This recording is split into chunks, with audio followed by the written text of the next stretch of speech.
Loss. সার্ভিসের যে দাম বর্তমানে ভাড়াতে হাতে পোষাচ্ছে না। আচ্ছা, পেঁয়াজটা আমার নিম্নতম 50 টাকা লেগে আমার পোষায়। ঢাকা সাম্বা থেকে জানাবো যুক্ত হচ্ছে কৃষকের সাথে এবং এই নতুন পেঁয়াজ নিয়ে কৃষক কি বার্তা রাখছেন আমরা সেটা জানার চেষ্টা করছি। আসসালামু আলাইকুম। ওয়ালাইকুম সালাম। কেমন আছেন? আলহামদুলিল্লাহ, আল্লাহ ভালো রেখেছে। আপনি কোন জেলা থেকে আসছেন? এটা কুষ্টিয়া জেলা দৌলতপুর থানা। কৃষক না ব্যাপারী? আমরা কৃষক। শিওর? Sure. আমার তো মনে হয় আপনি ব্যবসায়িক। না, কৃষক। কৃষক, আচ্ছা আচ্ছা আচ্ছা, বুঝতে পারছি।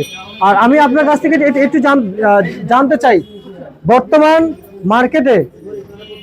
মার্কেটে যে হারে বাজার চলছে, বাজার অনুযায়ী কি আপনাদের ন্যায্য দাম হচ্ছে?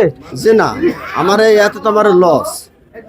আমরা 28 টাকা 30 টাকা পেঁয়াজ বেচছি, এত বড় লস। সার্ভিসের যে দাম বর্তমানে ভাড়াতে হাতে পোষাচ্ছে না। আচ্ছা পেঁয়াজটা আমার নিম্নতম 50 টাকা লেগে আমার পোষায়। আচ্ছা আচ্ছা, মানে 50 টাকা হলে আপনাদের পোষায়? আমার একটু পোষাবে। আচ্ছা আচ্ছা আচ্ছা, মানে 50 টাকা হলে আপনাদের পোষাবে? আমার একটু পোষাবে। আচ্ছা, তো সেই জায়গায় এখন দাম কেমন পাচ্ছেন? দাম 28, 30, 29, 32। আচ্ছা, 28 থেকে 29। 4 দিন হয়েছে আসা। আচ্ছা, শ্যামবাজার আছে কদিন? 4 দিন হয়েছে কত বস্তা নিয়ে আসছেন? আইসি ধরুন বুধবার দিনে রওনা দিয়েছি। আমি বলতে চাচ্ছি যে কত বস্তা নিয়ে আসছেন? মোট 197 বস্তা কয়েকজনের মিলে এক গাড়িতে নিয়ে আইছি। আচ্ছা, কিন্তু এখনো বিক্রি হয় নাই? বিক্রি আর হয়েছে কদিন হয়েছে, আর শেষের মধ্যে কয়েক বস্তা আছে। আর কয়েক বস্তা আছে? জি। আচ্ছা আচ্ছা, কিন্তু এখন যে বাজার রয়েছে, বাজার অনুযায়ী আপনারা তো হয়তো এই কাঁচা সিজনে মার্কেটে নিয়ে আসেন পেঁয়াজ, জি আর শুকনো পেঁয়াজের সিজনে যেমন হাটে উঠান, জি। কিন্তু আজকে তো হাটের খবর নিয়েছেন, হ্যাঁ, আপনাদের হাতে পার মন কত চলছে? এখন আমার ঘটনা আছে, এটা আমার পুরো এখন সিজন বাংলাদেশের মধ্যে আমার কুষ্টিয়া জেলার যত পেঁয়াজ আছে এই সময়তে যদি এলসি পেঁয়াজ আসে তাহলে আমার বাংলাদেশ 80 একবার শেষ হয়ে যাবে। আচ্ছা আচ্ছা আচ্ছা, হয়েছেও তাই। 28 টাকা 30 টাকা পেঁয়াজ, ইয়াতে ধরেন কোনো হয় না। বর্তমানে বাজারে যে সার্ভিসের দাম, হাজিরি, মানুষের হাজিরি, ইয়াতে পোষাচ্ছে না।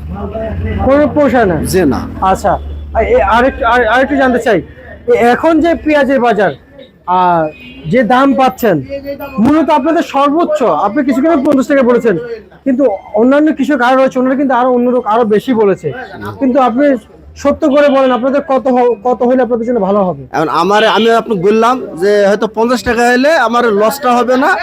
মানে বর্তমানে যে বাজার, এই বাজারটা 50-55।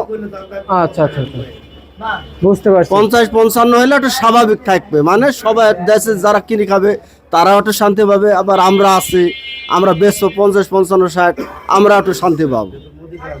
আচ্ছা আচ্ছা আচ্ছা, কিন্তু ভাই আজকের বাজারে তো এখন এলসি আসাতে আসলে কি পরিমাণ ক্ষতি হয়েছে আপনাদের? এলসিতে ক্ষতি হয়েছে বেশি। এলসি আসুক, এলসি আমার টাইম মতন, মানে এই সময় তো আমার সিজন, এই সময় তো আমার সিজন, বুঝতে পারছেন পেঁয়াজে। এলসিটা আসুক, এলসি না আসলে চলবে না বাংলাদেশ, কিন্তু এলসি আসবে আমার সময় মতন। আমার এখানে এলসিটা নিয়ে আসতে হবে না, এই সময় তো আমার সিজন পেঁয়াজের বাংলাদেশে সিজন। জি। আচ্ছা, যেটা সিজন চলতেছে এই সময়, এবং সিজন অনুযায়ী এখন যে আমদানি চলছে, জি। এবং এই মুড়ি কাটা পেঁয়াজ এখন আমদানি চলছে, এর ভিতরে তো কোনো এলসি প্রয়োজন হয় না? যে না, বাংলাদেশে বর্তমানে এখনো কয়েক পেঁয়াজ, বাংলাদেশে প্রচুর পেঁয়াজ আছে। আচ্ছা আচ্ছা আচ্ছা আচ্ছা, বুঝতে পারছি। তা ভাইজান, আপনাদের জেলায় পেঁয়াজের আবাদ কেমন হয়েছে? আমার কুষ্টিয়া জেলাতে আবাদ মোটামুটি, কুষ্টিয়া জেলা, মেহেরপুর, চুয়াডাঙ্গা, ফরিদপুর, বাংলাদেশে মোটামুটি আবাদ, পেঁয়াজের আবাদ এখন ভালো হয়েছে। আচ্ছা আচ্ছা আচ্ছা আচ্ছা, বুঝতে পারছি। তা ভাই, আমরা আপনাকে ধন্যবাদ জানাচ্ছি, এবং কৃষক ছিল আজকের যে সর্বশেষ